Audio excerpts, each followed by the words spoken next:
Kita akan melanjutkan pelajaran tentang hermeneutics, dan ini adalah hermeneutics 3B. Kita masih tetap pada bagian di mana kita membahas tentang arti kata. Yang lalu sudah bagian 1, sekarang arti kata bagian yang kedua. Dan ini yang betul-betul merupakan inti pelajaran dari arti kata. Jadi saudara, poin ketiga, Romawi ini macam-macam arti kata. Dalam Alkitab, suatu kata bisa diartikan pertama secara literal atau hurufiah, dan kedua figuratif atau kiasan, dan yang ketiga simbolik atau lambang.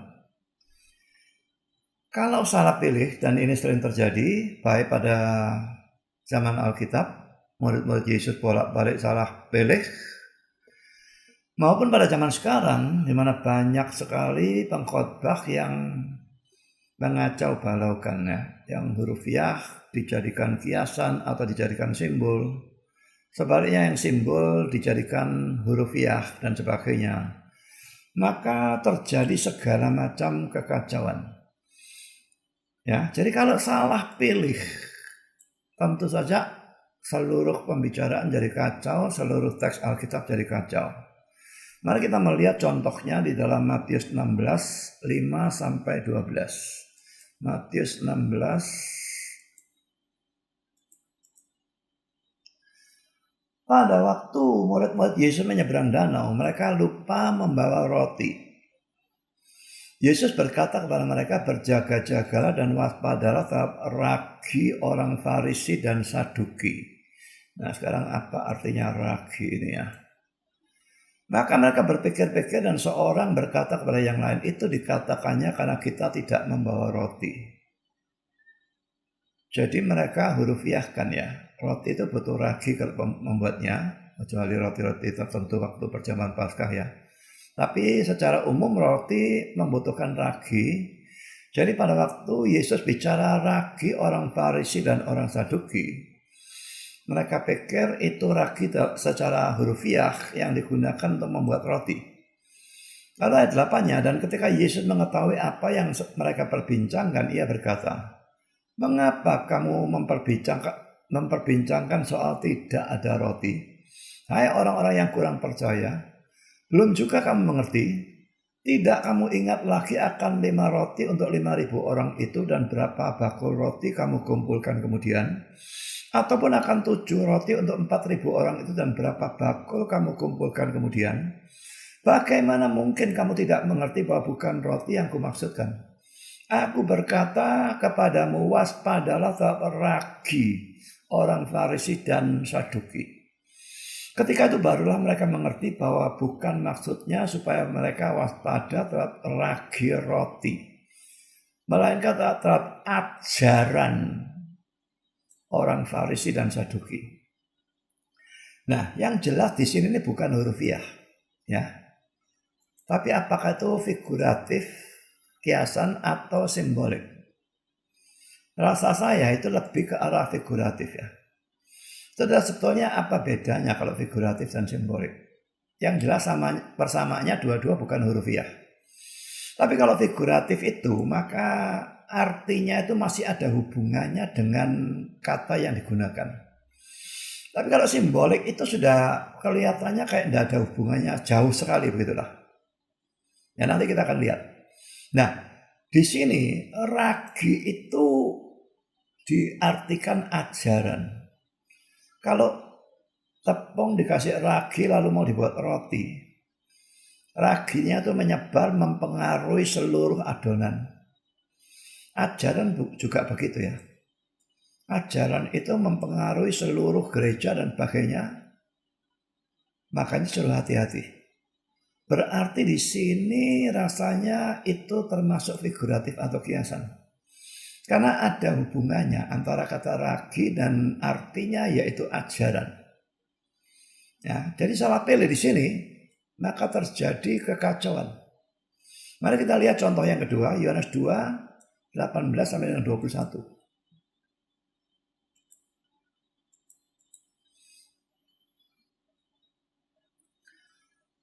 Jadi ini waktu dia mengobrak-abrik bait suci itu ya, yang dijadikan tempat berjualan dan sebagainya. Ayat 18-nya, orang-orang Yahudi menantang Yesus katanya, tanda apakah dapat engkau tunjukkan kepada kami bahwa engkau berhak bertindak demikian? Jawab Yesus pada mereka, rombak bait Allah ini, dan dalam 3 hari aku akan mendirikannya kembali. Lalu kata orang Yahudi itu kepadanya, 46 tahun orang mendirikan bait Allah ini, dan engkau dapat membangunnya dalam 3 hari? Tetapi yang dimaksudkannya dengan bait Allah ialah tubuhnya sendiri. Jadi pada waktu dia berkata rombak bait Allah ini dan dalam 3 hari aku akan mendirikannya kembali, dia maksudnya bunuhlah aku. Ya ini bukan perintah sebetulnya, tapi maksudnya jelas mereka akan membunuh memang. Dan dalam 3 hari aku akan mendirikannya kembali. Berarti dia menubuatkan kebangkitannya setelah mereka membunuh dia. Jadi bait Allah ini dia gunakan bukan dalam arti hurufiah. Dia artikan dirinya itu bait Allah.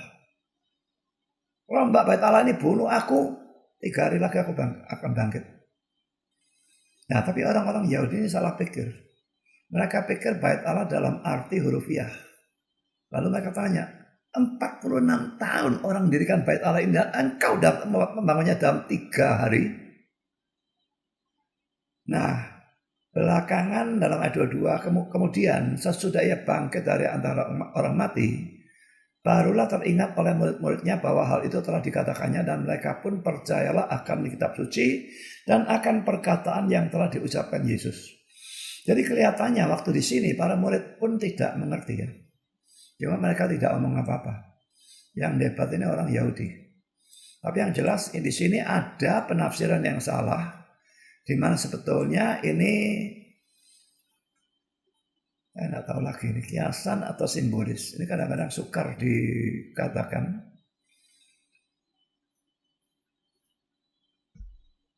Mungkin tetap kiasan. Karena dia sebagai bait Allah itu, roh Allah ada di situ. Dan dia sebagai Yesus sendiri, roh Allah juga ada dalam diri dia. Mungkin kiasan, saya tidak tahu. Saya sudah katakan, apakah nomor 2 atau nomor 3, itu seringkali sukar dibedakan. Tapi yang jelas, itu dua-duanya tidak hurufiah. Contoh yang lain, saudara. Yohanes 11, ayat 11 sampai dengan ayat 13.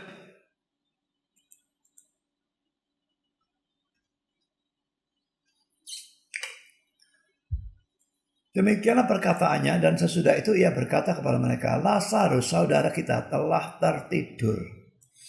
Tetapi aku pergi ke sana untuk membangunkan dia dari tidurnya. 2 kali pakai kata tidur. Ayat 12-nya, maka kata murid-murid itu kepadanya, Tuhan jikalau ia tertidur, ia akan sembuh. Ayat 13, tetapi maksud Yesus ialah tertidur dalam arti mati. Sedangkan sangka mereka Yesus berkata tentang tertidur dalam arti biasa. Karena itu Yesus berkata dengan terus terang, Lazarus sudah mati. Dan seterusnya. Ini mungkin bukan urusan literal, figuratif, kiasan atau simbolik ya. Tapi tetap bukan hurufiah gitu saja. Nah, dia bilang tertidur bukan betul-betul tertidur. Dia gunakan kata tertidur dan bukan mati karena dia tahu Lazarusnya akan bangkit. Dia akan membangkitkan. Kalau bangun lagi berarti tidur. Nah, maka istilah tidur. Jadi jelas bahwa apakah itu hurufiah atau tidak. Kalau salah pilih, maka terjadi segala macam kekacauan. Dan dulu para murid salah gak karu-karuan seperti ini. Sampai sekarang terlalu banyak orang ngawur tidak karu-karuan. Atau yang simbolis diartikan hurufiah, atau yang hurufiah diartikan simbolis, atau yang kiasan diartikan hurufiah, atau yang hurufiah diartikan kiasan. Segala macam kekacauan itu terjadi. Ajaran yang mestinya hurufiah pada waktu itu dijadikan figuratif atau simbolis. Kelihatannya menarik luar biasa. Seringkali kelihatan, waduh penafsirannya dalam sekali. Padahal ngawur. Jadi saudara, ini sesuatu yang harus dipikirkan. Dan secara umum rumusnya, memang rumus ini tidak selalu bisa diterapkan karena seringkali tidak kelihatan. Tapi kalau kelihatan, maka selalu ingat ya, yang cerita sejarah, yang betul-betul peristiwanya terjadi, itu literal atau hurufiah. Kalau yang dalam hal-hal yang lain, maka bisa figuratif kiasan atau simbolis atau lambang. Jadi biasanya yang di sini dalam surat-surat atau dalam syair-syair itu banyak figuratif. Syair banyak sekali figuratif. Dalam surat-surat Paulus banyak simbolis lambang. Ya. Tapi kalau cerita sejarah biasanya literal atau hurufiah. Itu rumus yang umum biarpun mungkin tidak mutlak. Tapi umumnya seperti itu. Kan saya berikan contoh ya. Pertama kata pedang. Kata pedang ini tentu kadang-kadang bisa diartikan secara hurufiah. Dalam arti betul-betul menunjuk pada pedang biasa yang terbuat dari besi atau baja yang tajam yang bisa dibuat untuk membunuh orang atau motong pohon atau apapun ya. Pedang betul-betul untuk perang dan sebagainya. Misalnya saudara, contoh ya. Pertama Matius 26 ayat 51. Petrus membacok telinga hamba imam besar dengan pedang. Ini hurufiah saudara. Betul-betul pedang. Ada sarungnya dia tarik dan bacok, telinganya putus. Tapi Yesus sembuhkan. Nah lalu orang menggunakan pedang ini sebagai simbol. Menafsirkan pedang ini sebagai firman Tuhan. Petrus ini menggunakan firman Tuhan. Dia pakai pedang. Tapi dia tidak ahli. Bacok kena telinganya, dia tidak ahli dalam firman Tuhan. Saudara, ini penafsiran ngawur tidak karu-karuan. Kelihatannya mendalam, sama sekali tidak mendalam, itu ngawur. Ini harus diartikan dia betul-betul membacok dengan pedang sungguhan dan tidak boleh diartikan lain. Contoh yang kedua, Bileam waktu marah kepada keledainya, Bilangan 22 ayat yang ke-29. Dia berkata, wah aku tidak punya pedang, punya pedang tak bunuh kamu. Mari kita lihat ya, Bilangan 22.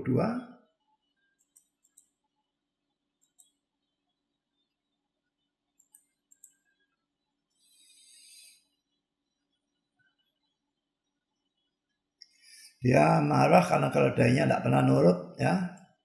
Lalu marah, dipukulnya keledainya dengan tongkat. Lalu ayat 28.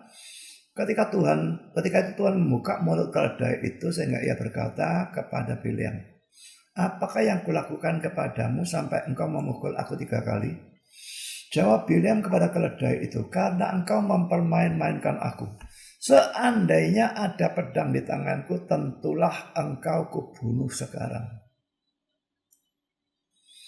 Jadi saudara, ini pedang sungguhan.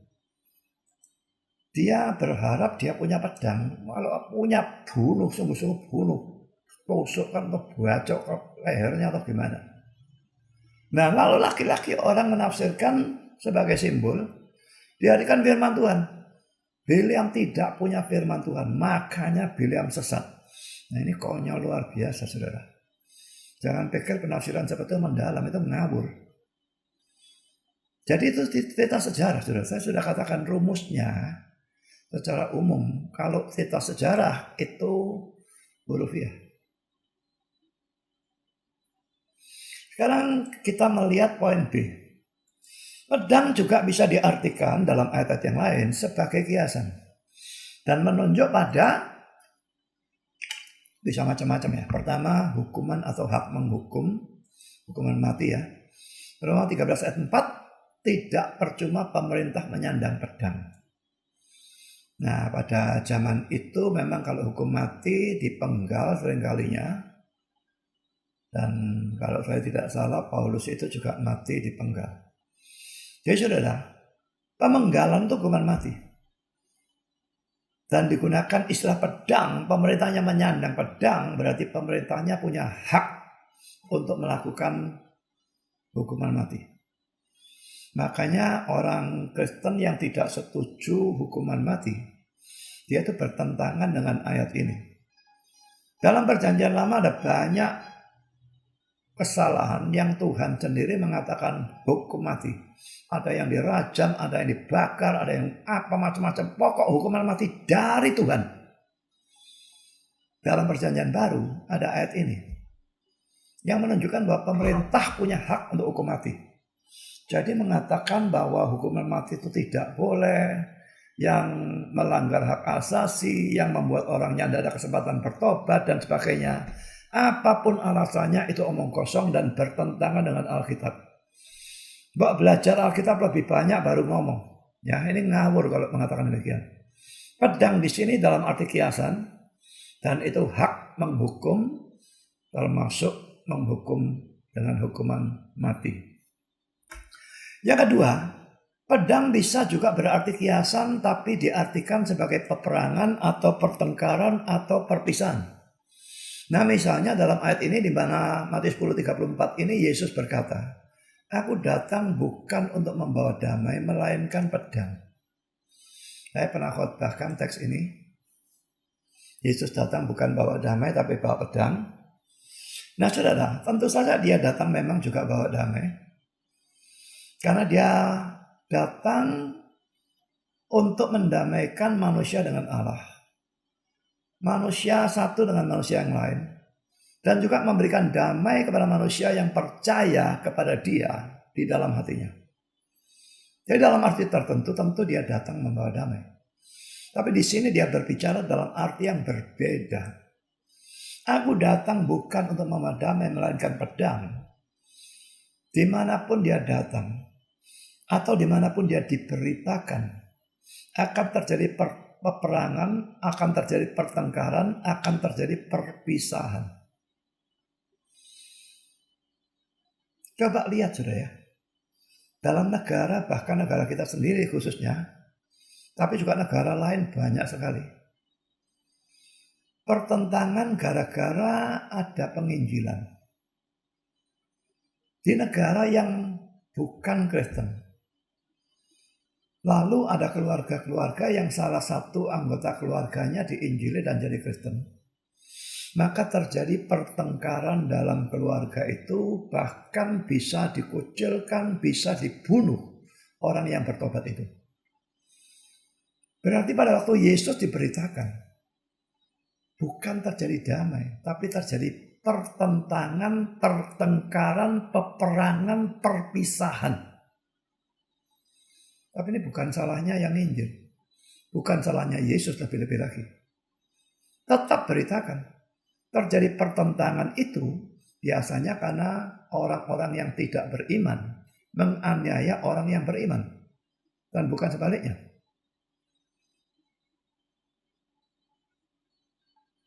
Zamannya reformasi saja. Katolik itu sudah menyimpang sangat jauh.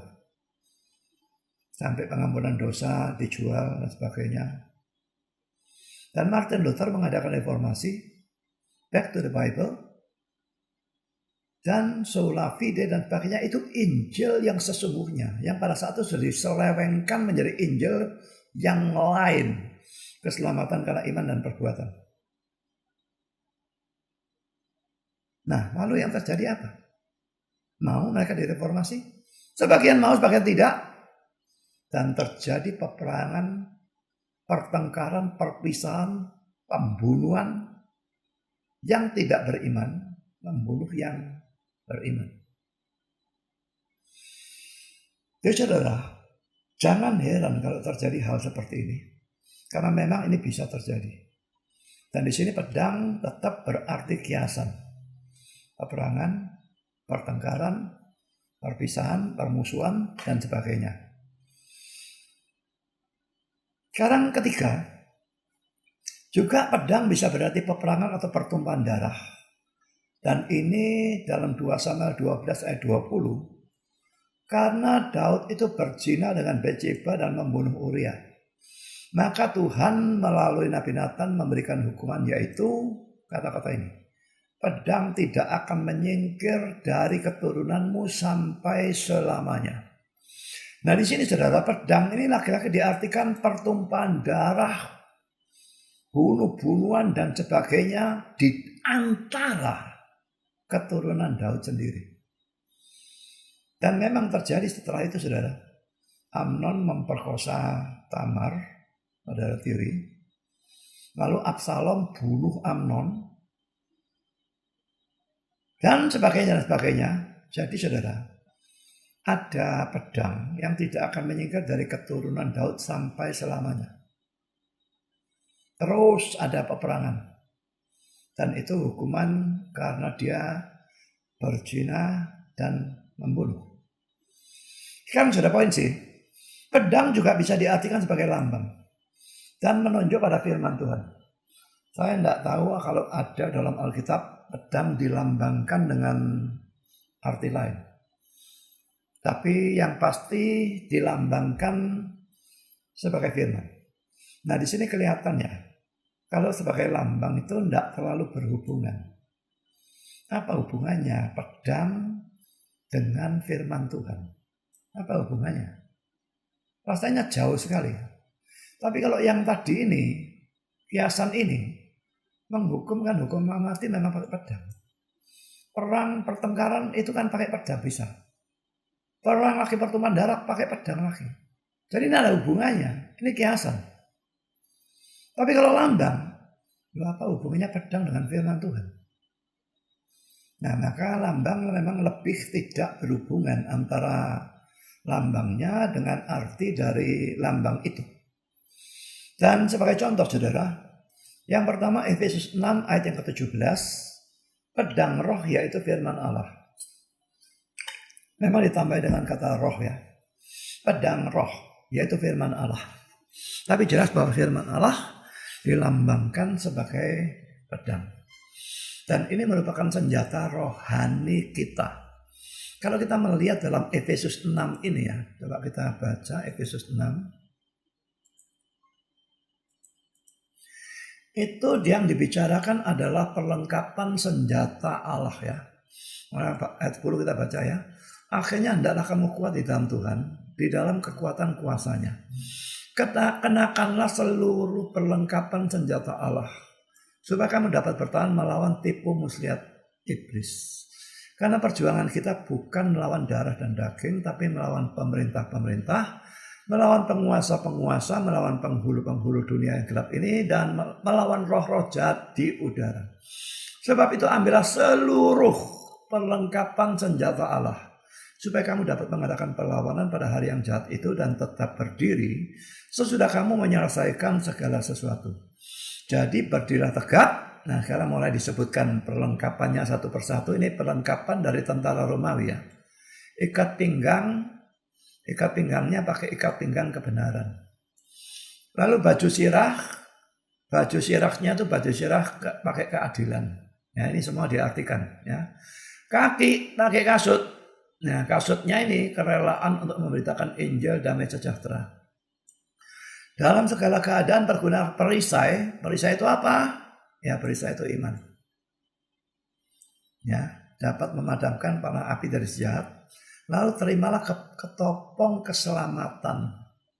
Ketopong itu apa persis saya tidak tahu. Saya kira perlindungan untuk kepala saya kira ya. Nah ketopong ini keselamatan. Dan pedang roh ini senjata yang terakhir yaitu firman Allah. Saudara, jadi pedang roh ini jelas termasuk salah satu dari seluruh perlengkapan ini yang digunakan melawan segala serangan setan.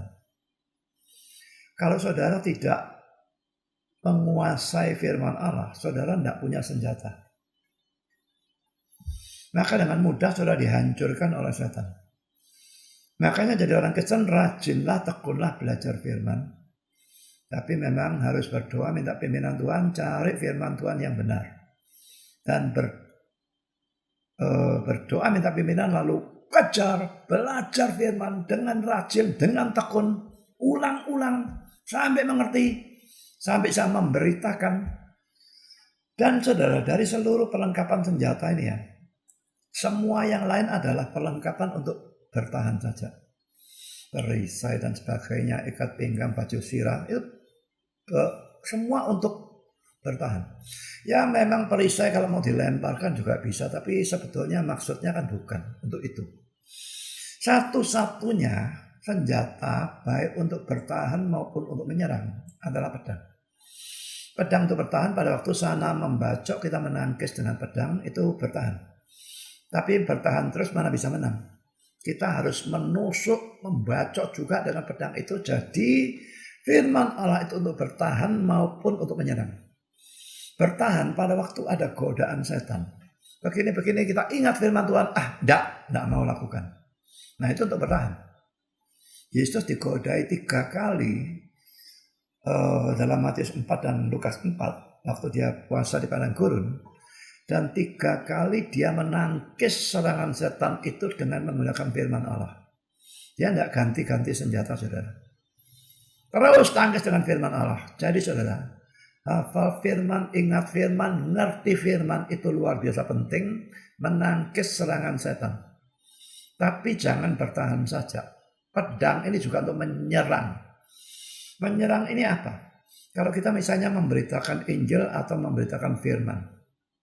Kita menyerang ajaran sesat dengan mengajarkan ajaran yang benar. Maka kita menyerang kubunya setan. Memberitakan Injil, menyerang anak-anak setan, kalau bisa dipertobatkan dijadikan anak Allah. Ini menyerang setannya sendiri sebetulnya. Jadi saudara, pedang adalah satu-satunya senjata dari semua ini yang bisa untuk bertahan tapi juga bisa untuk menyerang. Dan ini kegunaannya luar biasa, kan untuk banyak belajar. Jadi saudara, di sini pedang diartikan sebagai firman Allah dan ini arti secara simbolis. Dan bukan hanya ayat itu, ada lagi dalam ayat ini, Ibrani 4 ayat 12, sebab firman Allah hidup dan kuat dan lebih tajam daripada pedang bermata 2 manapun. Ia menusuk amat dalam sampai memisahkan jiwa dan roh, sendi-sendi dan sumsum. Ia sanggup membedakan pertimbangan dan pikiran hati kita. Jadi sama seperti tadi dalam ayat yang pertama ini, pedang di sini disimbolisir sebagai firman Allah. Pedangnya bermata 2. Ya. Kadang-kadang tidak mudah untuk mengatakan apakah suatu kata termasuk hurufiah, kiasan atau lambang. Tadi kan saya sudah katakan rumus umum. Kalau cerita sejarah itu hurufiah. Nah kalau itu syair atau ya seperti surat-surat Paulus itu banyak mengandung kiasan atau lambang. Dan khususnya kayak kitab apokaliptik ya, kitab Wahyu misalnya, itu penuh dengan lambang. Tapi sekarang akan saya berikan contoh di mana sangat sukar dan secara dalam waktu yang cukup lama saya sendiri salah mengerti tentang teks ini karena salah menafsirkan apakah itu termasuk hurufiah, kiasan atau lambang.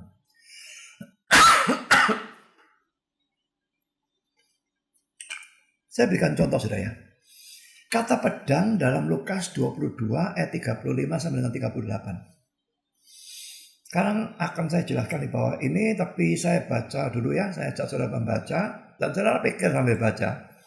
Menurut saudara ini kata pedang ini apa? Dalam arti yang bagaimana?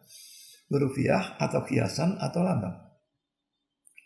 Lalu ia berkata kepada mereka, ketika aku mengutus kamu, jadi pada waktu yang lalu dia mengutus mereka, pertama 12 murid diutus, kedua 70 orang diutus. Dengan tiada membawa pundi-pundi bekal dan kasut, adakah kamu kekurangan apa-apa? Jawab mereka, suatu pun tidak. Katanya kepada mereka, tetapi sekarang ini, yang tadi itu kan dulu. Tetapi sekarang ini, siapa yang mempunyai pundi-pundi hendaklah yang membawanya. Demikian juga yang mempunyai bekal. Dan siapa yang tidak mempunyainya hendaklah ia menjual jubahnya dan membeli pedang. Nah ini yang ingin saya persoalkan. Pedang yang Yesus katakan ini dalam arti apa? Dalam arti hurufiah atau kiasan atau simbol.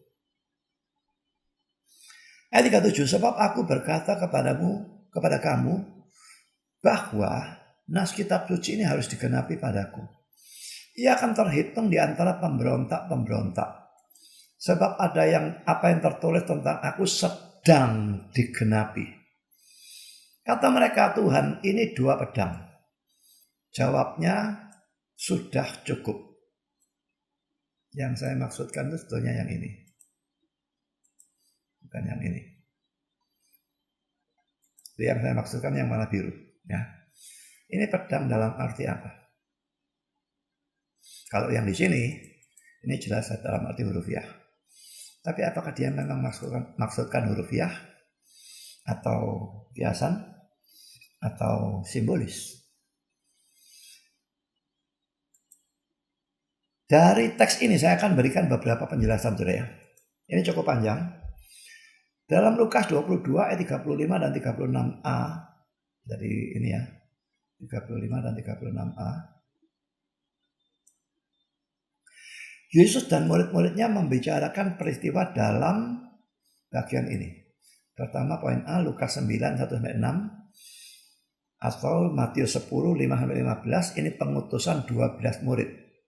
Tidak boleh bawa bekal, tidak boleh bawa baju 2 helai dan sebagainya. Kalau ulang lagi dalam Lukas 10 ayat 1-12 lalu ayat 17-20, ini pengutusan 70 murid. Juga tidak boleh bawa ini, tidak boleh bawa itu dan sebagainya. Nah, saat itu saudara, orang-orang yang Yesus utus tanpa membawa apa-apa itu tidak kekurangan apa-apa. Mereka tidak bawa apa-apa, tidak bawa bekal, tidak bawa duit, tidak bawa apa-apa. Tapi mereka memberitakan Injil atau apapun, tetap ada orang memberikan mereka makan, mereka tumpangan, sehingga mereka tidak kekurangan apa-apa. Karena itu waktu Yesus tanya, ketika aku mengutus kamu dengan tiada membawa pundi-pundi bekal dan kasut, adakah kamu kekurangan apa-apa? Jawab mereka, suatu pun tidak. Nah, ini membicarakan dalam 2 kali pengutusan. Pengutusan 12 murid, pengutusan 70 murid. Jadi mereka tidak kekurangan apa-apa. Karena poin kedua.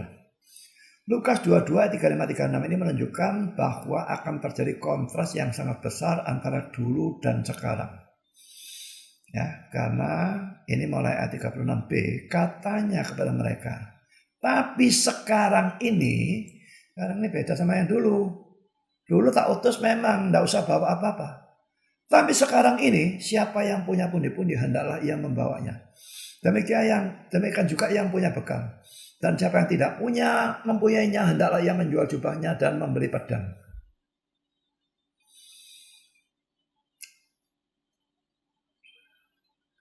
Jadi saudara, ini menunjukkan akan terjadi kontras yang sangat besar antara dulu dan sekarang. Dulu mereka enak. Banyak orang mau menerima mereka, menjamu mereka dan sebagainya. Tapi sekarang atau sebentar lagi, khususnya setelah Yesus mati, ya, keadaan akan berubah. Dan hidup maupun pelayanan mereka akan menjadi sukar dan berat. Ada 2 hal yang bisa kita dapatkan dari bagian ini. Pertama poin A, teks-teks seperti Lukas 9, 1-6, Matius 10, 5-15, dan Lukas 10, 1-12, 17-20. Jadi yang tadi ya, pengutusan 12 murid, lalu pengutusan 70 murid, tidak boleh dijadikan dasar untuk mengutus seorang hamba Tuhan atau misionaris tanpa bekal apa-apa. Karena Lukas 22, 35-36 ini menunjukkan secara jelas bahwa teks-teks tadi ini hanya berlaku sementara. Hanya berlaku untuk mereka pada saat itu. Karena dia mengatakan, ayat 36b-nya, tetapi sekarang ini, ya beda dengan yang tadi, saudara. Tadi memang diutus tanpa bawa bekal dan tidak kekurangan. Tapi mulai sekarang ini atau nanti setelah dia mati ditangkap dan sebagainya itu ya, maka keadaan jadi beda. Makanya hati-hati, jangan jadi dasar untuk mengutus seorang hamba Tuhan tidak pakai bekal. lalu tidak boleh bawa baju 2 helai dan sebagainya. Ini konyol luar biasa.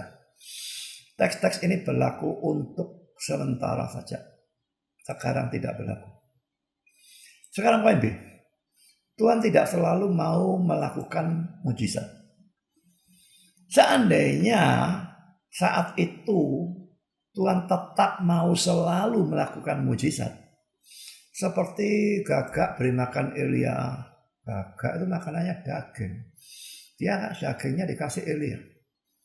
Lalu mujizat 5 roti dan 2 ikan atau 5.000 orang. Seandainya Tuhan selalu mau buat mujizat-mujizat seperti ini, atau janda yang tepung dan minyaknya itu tidak habis-habis pada zaman Elia itu, maka jelas bahwa murid-murid itu tetap tidak perlu membawa bekal, uang, dan sebagainya. Kalau ada mujizat selalu, atau kalau tidak ada makan dikasih hujan mana, kalau Tuhan selalu mau lakukan mujizat seperti itu, jelas tidak ada perlunya bawa bekal, uang, dan sebagainya. Bahwa Yesus berkata, sekarang ini yang punya uang suruh bawa, punya bekal suruh bawa, yang tidak punya pedang suruh beli pedang. Jelas menunjukkan bahwa Tuhan tidak selalu mau lakukan mujizat. Jadi ini kacaunya golongan karismatik tertentu yang selalu menganggap Tuhan itu tidak berubah. Tuhannya tidak berubah, saya setuju. Tapi cara kerja dia berubah, itu bisa sekali. Tuhan tidak selalu lakukan apa yang dulu dia pernah lakukan. Misalnya Tuhan ciptakan alam semesta dalam 6 hari. Kapan dia ulang hal itu? Tuhan pernah lakukan berikan banjir universal, membunuh seluruh dunia kecuali 8 orang yang di dalam bahtera. Dia bukan hanya tidak pernah mengulang, dia bahkan berjanji tidak akan mengulang hal itu. Kalau banjir lokal bisa, banjir universal seperti zaman Nuh, itu yang dia janjikan tidak akan terulang. Dan banyak kasus dalam mujizat-mujizat dia yang tidak terulang. Mujizat memberi makan mana di padang gurun, apakah terulang? Tidak pernah terulang. Bisakah dia mengulang? Bisa kalau dia mau. Tapi kenyataannya dia tidak pernah mengulang. Ya, jadi saudara, hati-hati dengan ajaran yang mengatakan harus selalu terjadi mujizat. Kalau selalu mesti terjadi mujizat, maka jelas murid-murid tidak perlu bawa bekal, uang, dan sebagainya. Nanti duit akan jatuh dari surga, bekal juga, makanan juga, dan sebagainya. Sekarang poin ketiga. Lukas 22 ayat 37 menunjukkan alasan mengapa kontras dulu dan sekarang itu akan terjadi. Jadi Lukas 22 ayat 37, sebab ini alasannya. Aku berkata kepada kamu bahwa nas kitab suci ini harus digenapi padaku. Ia akan terhitung di antara pemberontak-pemberontak. Sebab apa yang tertulis tentang aku sedang digenapi. Ya. Jadi saudara, ini penjelasan Lukas 22 ayat 37 beberapa poin. Poin A. Jadi ini merupakan alasannya mengapa kontras antara dulu dan sekarang akan terjadi. Pertama saudara, saya jelaskan Lukas 22 ayat 37 itu merupakan kutipan dari Yesaya 53 ayat 12. Kristus yang adalah orang benar itu harus dianggap sebagai pemberontak. Ini dalam terjemahan kita pemberontak. Tapi NIV dan NASB menerjemahkan transgressors atau pelanggar hukum. Mengapa dia yang adalah orang benar harus dianggap sebagai pelanggar hukum? Supaya kita yang adalah pemberontak atau pelanggar hukum bisa dianggap sebagai orang benar. Dia memang menggantikan kita. Ya, Yesaya 53 ayat 5. Jadi akhirnya dengan kita digantikan, dia yang jadi pemberontak, dia yang jadi pelanggar hukum, dia yang dihukum ganti kita. Kita yang pemberontak dan pelanggar hukum, kita yang dijadikan orang benar. Kita bebas dari hukuman. Ya, bandingkan dengan 2 Korintus 5 ayat yang ke-21.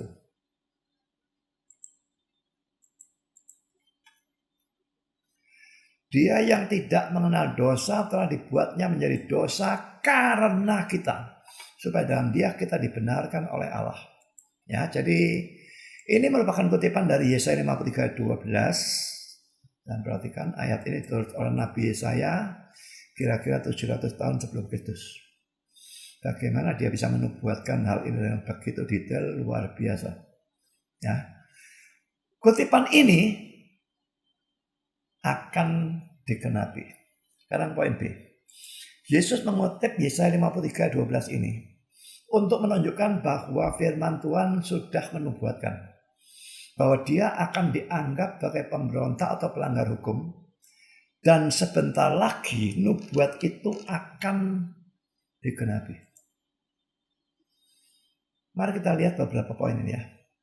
Poin pertama, Matius 26 47 sampai 55 dan 55. Matius 26 47 dan 55. 47.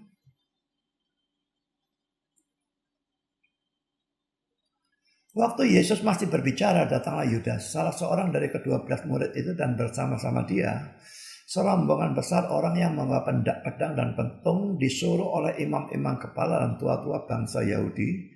Lalu ayat 55, pada saat itu Yesus berkata kepada orang banyak, "Sangkamu aku ini penyamun?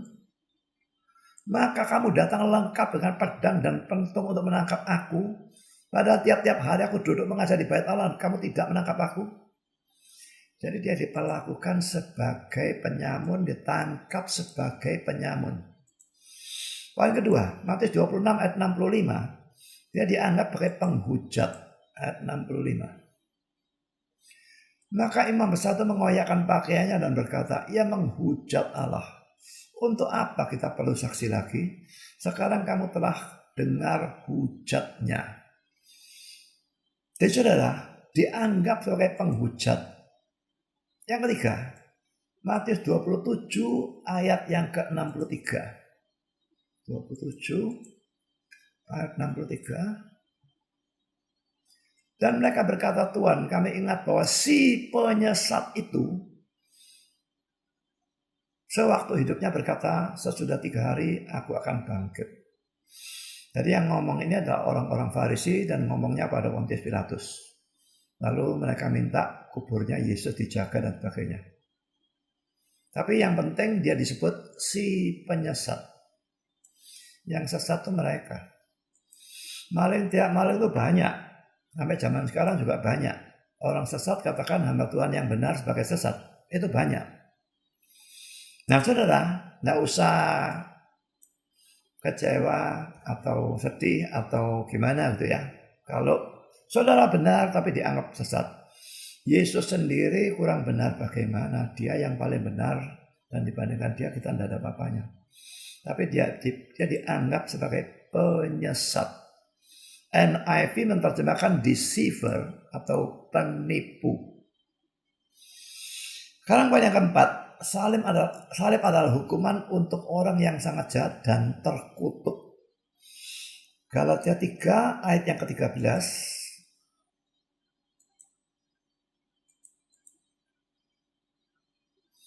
Kristus telah menebus kita dari kutuk hukum Taurat dengan jalan jadi kutuk karena kita.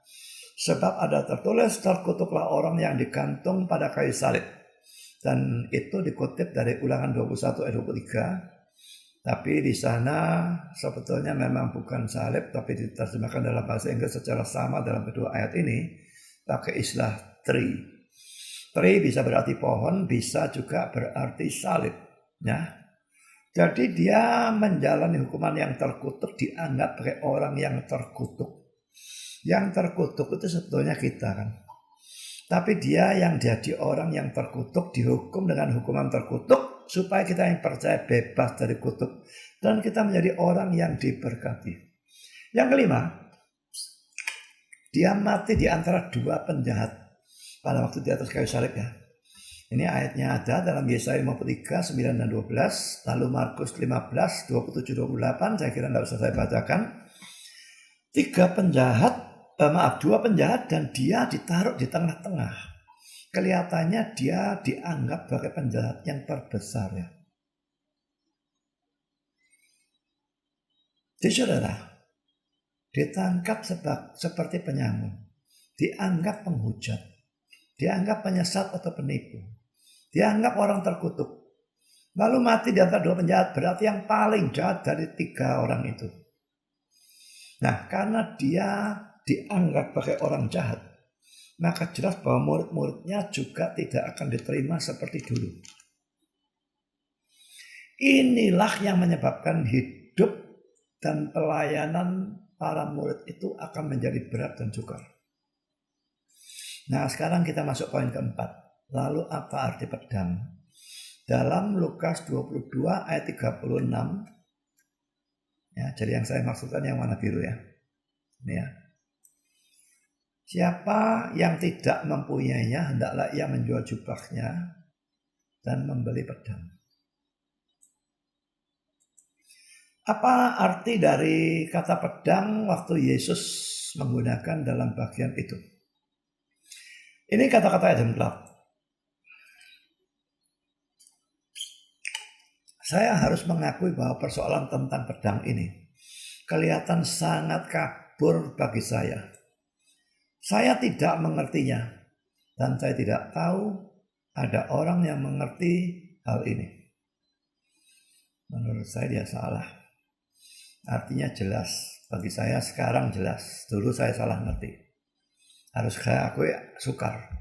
Tapi mengatakan tidak tahu ada orang yang mengerti, ini nonsense. Nah saudara, tentang teks ini memang karena ini teks sukar, ada bermacam-macam penafsiran tentang kata pedang yang Yesus gunakan dalam Lukas 22 ayat 36 ini.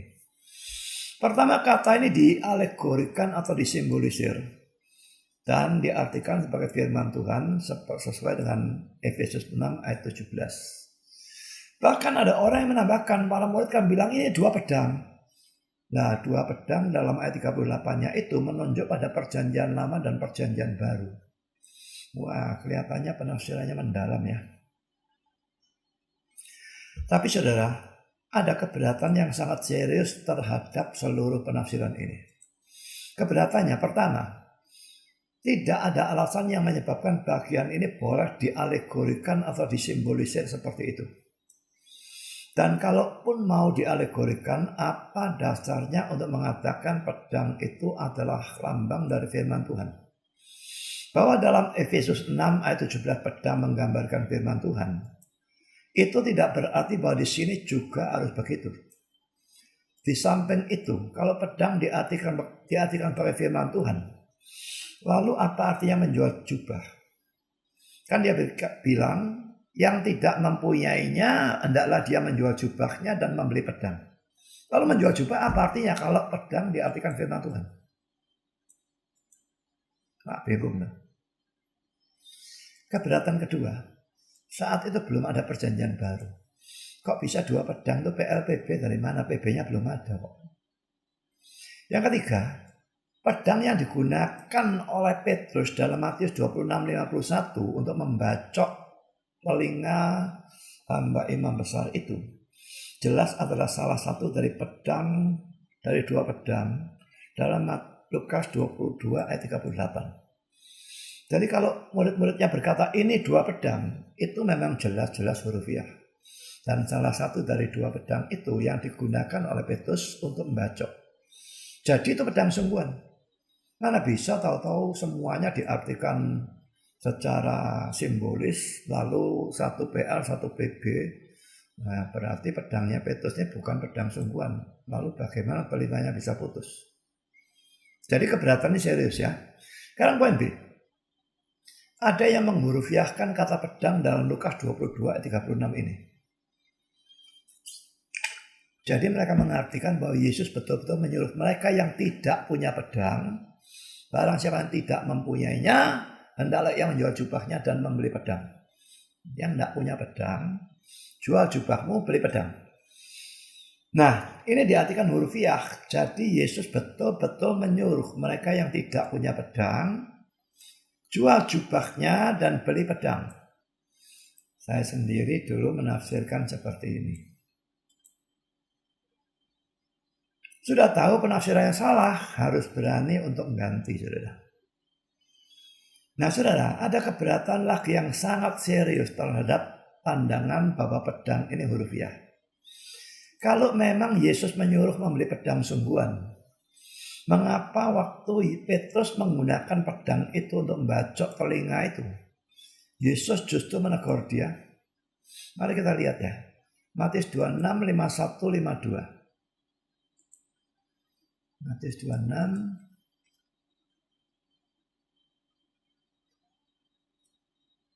51, 52. Tetapi seorang dari mereka, ini Yesus mau ditangkap ya, yang menyertai Yesus mengulurkan tangannya, menghunus pedangnya dan meletakkannya kepada hamba imam besar sehingga putus telinganya. Maka kata Yesus kepadanya, masukkan pedang itu kembali ke dalam sarungnya, sebab barang siapa menggunakan pedang akan binasa oleh pedang. Atau kau sangka dan sebagainya. Berarti Petrusnya dimarahi, saudara. Ditegur, dimarahi. Saudara, kalau memang dia menyuruh membeli pedang sungguhan, mengapa Petrus selalu dimarahi pada waktu menggunakan? Jawab terhadap keberatan ini memang bisa dijawab ya. Yesus memaksudkan pedang itu untuk melindungi diri mereka sendiri, bukan untuk melindungi Yesus. Tapi tetap ada keberatan terhadap jawaban ini. Pertama, bahwa orang Kristen harus menjaga diri dengan pedang pada waktu mengalami kesukaran, mengalami masa sukar dalam pelayanan. Perhatikan ya, saya bicara dalam pelayanan. Kalau diam-diam sudah diserang orang, bukan dalam urusan pelayanan ya, maka ini lain cerita saudara ya. Kita boleh betul-betul membela diri kalau nyawa kita terancam. Tapi kalau dalam pelayanan mengalami masa sukar, diancam mau dibunuh dan sebagainya, adalah sesuatu yang bertentangan dengan seluruh kitab suci. Kalau orang Kristennya itu menjaga diri dengan pedang. Kekristenan tidak pernah boleh dipertahankan atau disebarkan dengan kekerasan. Agama lain mau begitu, itu urusan mereka. Mau jihad, mau jadi teroris, mau pakai bom bunuh diri. Kristen tidak pernah boleh menyebarkan atau mempertahankan dengan kekerasan.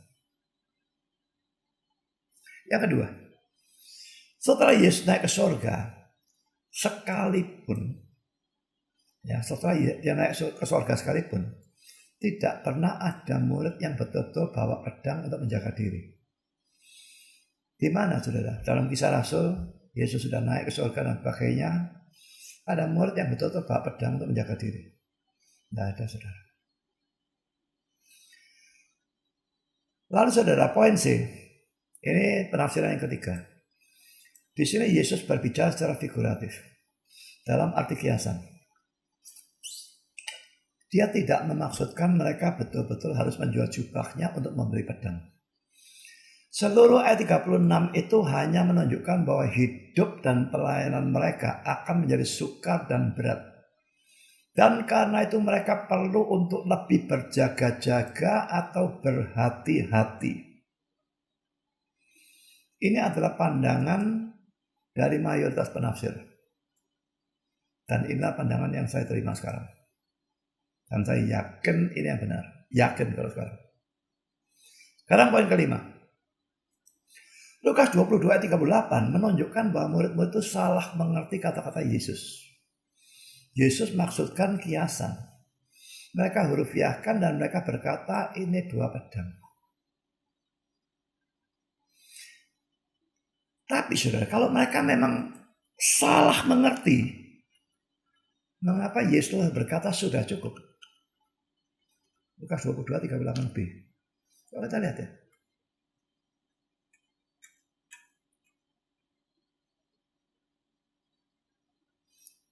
Kata mereka, Tuhan ini berdua pedang. Jawabnya, sudah cukup. Ya. Kalau memang itu kiasan, berarti mereka salah mengerti dan mereka berikan dua pedang. Kok bisa Yesus berkata sudah cukup, bagaimana? Saya berikan jawaban. Kata-kata sudah cukup ini jelas tidak menunjuk pada dua pedang yang ditunjukkan oleh para murid kepada Yesus. Ini sudah pasti tidak duga kalau tidak pernah ngerti teks ini. Di sini saya berikan alasan yang mau yakinkan. Ini alasannya. Karena pertama, kalau kata-kata ini memang menunjuk pada dua pedang itu, hurufiah, maka jelas bahwa pedang dalam ayat 36 ini punya arti hurufiah. Tapi kalau pedang dalam ayat 36 itu punya arti hurufiah, maka jelas bahwa dua pedang tidak mungkin cukup untuk 11 orang. Kok Yesus bisa bilang sudah cukup bagaimana? Yang tidak mempunyainya hendaklah menjual jubahnya dan beli pedang. Kalau pedangnya cuma 2 dia bilang sudah cukup, itu tidak masuk akal, saudara. Dengan demikian kata-kata sudah cukup dalam Lukas 22:38 itu akan bertentangan dengan kata-kata dan siapa yang tidak mempunyainya, ini jelas pedang, ya, hendaklah ia menjual jubahnya dan membeli pedang. Sekarang kedua, terjemahan hurufiah dari kata-kata sudah cukup. Nah, ini repotnya bahasa Indonesia-nya ngomong sudah cukup, ya. Terjemahan hurufiahnya adalah it is enough. Bentuk tunggal. Bukan they are enough. Bentuk jamak. Dan karena itu tidak mungkin menunjuk pada 2 buah pedang. Kalau 2 itu plural, saudara, jamak. They are enough. Bukan it is enough. Mari kita lihat apakah omongan saya benar atau tidak. Lukas, ya.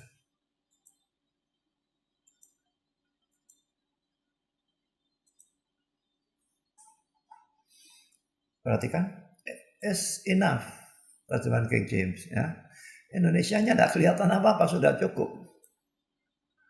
Ini it is enough. That is enough. It is enough. It is enough. It is enough. It is enough. Ya. Semua bentuk tunggal. It is enough. It is enough. Ini Astin.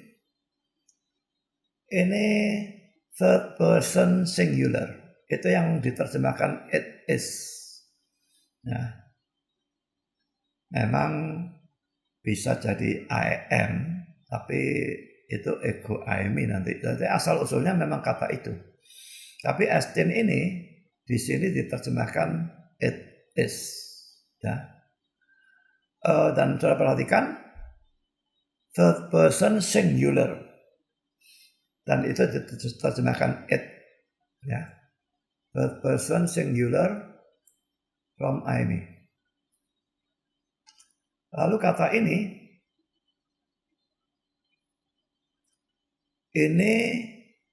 cukup itu, ya. Sufficient, ya, perhatikan sufficient. Dan kita perhatikan, ya. Ini adjektif, kata sifat, nominatif, neuter. Yang saya tekankan singularnya nih. It is-nya itu sudah singular, enough-nya itu singular lagi, saudara. Tidak mungkin itu menunjuk pada 2 buah pedang. Sekarang saudara, kalau memang kata-kata sudah cukup itu tidak menunjuk pada 2 pedang itu, lalu menunjuk pada apa? Jelas menunjuk pada pembicaraan mereka. Jadi Yesus menghentikan pembicaraan tentang hal itu. Ada 2 kemungkinan mengapa dia menghentikan dan berkata, wis cukup, saya teruskan omongannya. Mungkin karena dia merasa jengkel dengan kebodohan murid-murid yang selalu bukan tidak mengerti, tapi salah mengerti tentang apa yang dikatakan. Atau karena memang pada saat itu sudah tidak ada waktu baginya untuk menjelaskan hal itu. Karena yang mau nangkep sudah datang. Jadi saudara, di sini saya memberikan satu contoh di mana secara sangat sukar, ya, harus dijelaskan baru bisa kita mengerti bahwa pedang dalam Lukas 22:36 itu arti kiasan. Saya lama sekali, saya tahu kalau arti yang simbolis pasti bukan. Tapi lama sekali saya pegang pandangan bahwa itu adalah hurufiah. Tapi pada waktu melakukan eksposisi tentang teks ini, makanya di sini pentingnya orang belajar eksposisi. Waktu saya baca dan dari buku-buku tafsiran lalu saya dapatkan bahan ini saya berikan di sini, saya melihat, waduh, ini pasti hancur lebur pandangan saya. Pandangan bahwa pedang itu hurufiah hancur lebur, seluruh argumentasi menyerang habis-habisan bubar. Kalau pedang dalam ayat 38 itu memang Petrus hurufiah. Tapi dia salah ngerti, Yesus maksudkan kiasan, dia pikir hurufiah, terjadi kekacauan lagi. Tapi sudah cukup, bukan menunjuk pada dua pedang sudah cukup. Karena terjemahannya it is enough. Jadi atau dia sudah pegel, jengkel, bodoh banget para murid ini, tidak ngerti, salah ngerti, terus-terusan begitu, atau karena memang sudah tidak ada waktunya. Ya, jadi ada contoh ini di mana sukar untuk memikirkan dan itu butuh buku tafsiran. Saya kalau ditanya ini hurufiah atau kiasan atau simbolis, tidak selalu saya bisa jawab. Saya nggak bisa jawab, ya pakai buku tafsiran, cari ini apa. Jadi saudara, ingat bahwa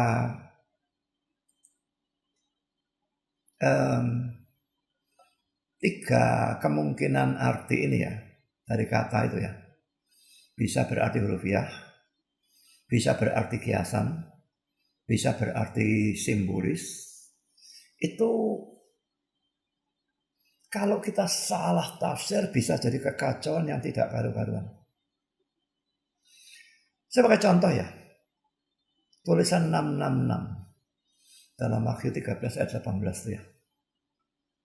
Film Damien itu ya, The Omen itu ya, itu menghurufiahkan. Sang antikrisnya itu betul-betul di kepalanya itu ada tulisan 666. Dihurufiahkan saudara. Dan orang-orang zaman sekarang pun banyak yang menghurufiahkan, ada 666 dan sebagainya. Lalu mereka cari 666 itu apa. Itu saya yakin bukan hurufiah. Coba kita lihat ya. Wahyu 13 ayat 18.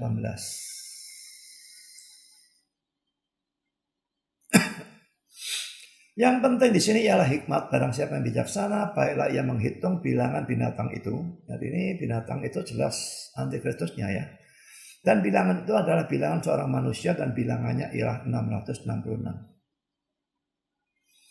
Lalu ayat 16-nya, dan ia menyebabkan sehingga kepada semua orang kecil atau besar, kaya atau miskin, merdeka atau hamba, diberi tanda pada tangan kanannya atau pada dahinya, dan tidak seorang pun dapat membeli atau menjual selain daripada mereka yang memakai tanda itu, yaitu nama binatang itu atau bilangan namanya. Nah, tanda pada tangan kanan atau pada dahi ini juga dihurufiahkan oleh banyak orang, lalu diartikan chip lah yang apa. Itu omong kosongnya orang bodoh, karena chip itu teknologi, tidak ada urusannya dengan 666 enggak. Tangan kanan ini pasti bukan hurufiah di tangannya, lalu ada tulisan 666, nah, kelihatan semua kalau kayak gitu. Apalagi di dahinya kelihatan 666. Ini sama sekali tidak masuk akal. Saya tidak tahu apa artinya. Dahi mungkin dahi itu otak, ya. Jadi kelihatan dari kepintarannya tangan kanan tuh power mungkin saya tidak tahu. Tapi yang pasti ini bukan hurufiah. Pada waktu dihurufiahkan terjadi segala macam kekacauan tentang sang antikristus itu siapa dan sebagainya. Dan lalu orang mengajarkan ajaran tentang chip yang tidak boleh kita terima dan segala macam ketololan. Karena saudara, pakai buku tafsiran itu penting sekali. Karena ada banyak dari Alkitab itu lain. Kalau kita tafsir sendiri, jadi segala macam kekacauan, jadi ajaran-ajaran yang konyol, jadi ajaran-ajaran yang sesat. Kita masih belum selesai dengan contoh-contohnya, tapi saya hentikan di sini dan saya akan melanjutkan contoh-contoh tentang 3 arti itu, hurufiah, kiasan, dan simbolis pada pelajaran yang akan datang.